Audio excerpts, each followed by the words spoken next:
Halo dokter, coba kita lihat thread diskusi ini. Bayi laki-laki usia 9 bulan dengan berat saat ini 6,5 kg. Berdasarkan jawaban polling, masih banyak banget nih dokter yang menganggap ini underweight karena kelahiran prematur. Padahal bayi ini lahir pada 37 minggu yang udah termasuk cukup bulan dan udah mengalami malnutrisi.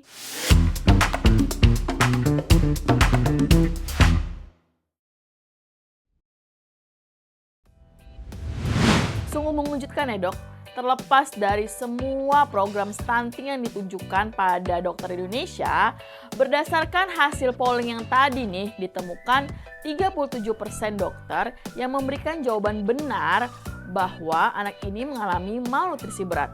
Sebanyak 40% dokter mengira bayi tersebut kurang berat badan karena kelahiran prematur.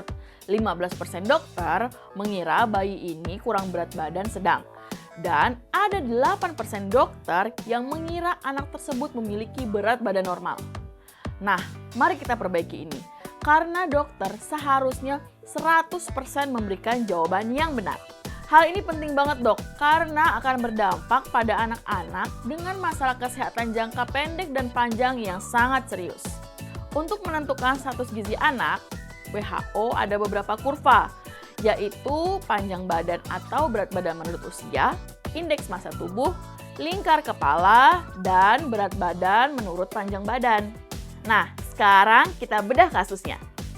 Bayi laki-laki dengan riwayat lahir 37 minggu sudah dianggap cukup bulan dan berat lahir 1950 gram.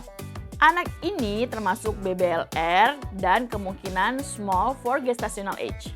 Saat ini usia anak 9 bulan dengan berat badan 6,5 kilo.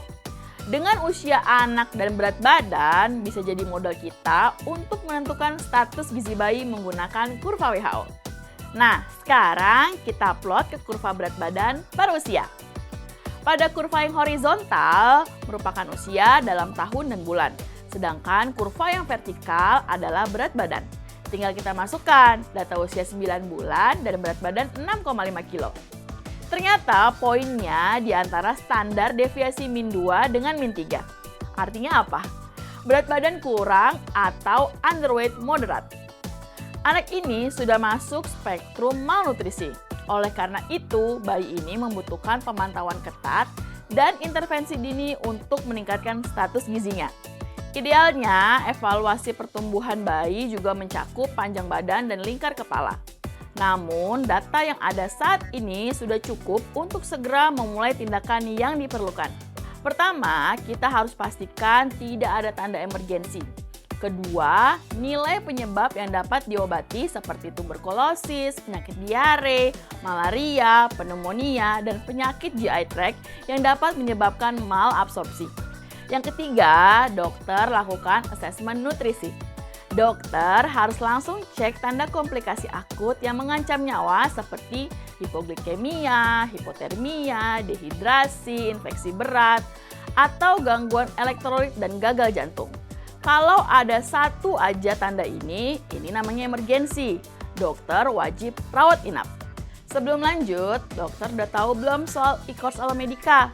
Di website Alomedica tersedia berbagai e-course lintas bidang dengan narasumber yang kredibilitasnya nggak perlu diragukan lagi. Bisa akses dimanapun, kapanpun, dan sekarang sudah ber-SKP Kemenkes loh. Yuk cek e-course Alomedica sekarang. Kalau anak masih aktif, kesadaran baik, dan nafsu makan masih baik, dokter bisa terapi rawat jalan. Lakukan penilaian untuk mengetahui penyebab yang mendasari dan mengevaluasi asupan nutrisi saat ini untuk membuat rencana yang komprehensif. Tapi nggak boleh dilepas ya dok, kondisi klinis dan pertumbuhan anak harus tetap kita pantau dengan ngeplot kurva berat badan per tinggi badan, BMI per usia, dan juga lingkar lengan atas medial. Jadi ingat, setiap anak harus dinilai secara teratur dengan mencatat tinggi dan berat badannya serta memplotnya pada kurva pertumbuhan WHO. Jangan menunggu sampai muncul tanda-tanda klinis kekurangan gizi. Intervensi dini menghasilkan hasil yang lebih baik untuk kesehatan, pertumbuhan, dan pencapaian potensi pendidikan anak, kesehatan, dan potensi mereka sebagai orang dewasa. Intervensi sederhana sekarang dapat memberikan dampak seumur hidup. Like dan share video ini ke rekan sejawat. Ingatkan juga orang tua untuk ikut pantau perkembangan anak bersama. Jangan lupa subscribe channel Alomedica dan nyalakan lonceng notifikasinya. Jadi dokter andal dalam genggaman, salam Alomedica.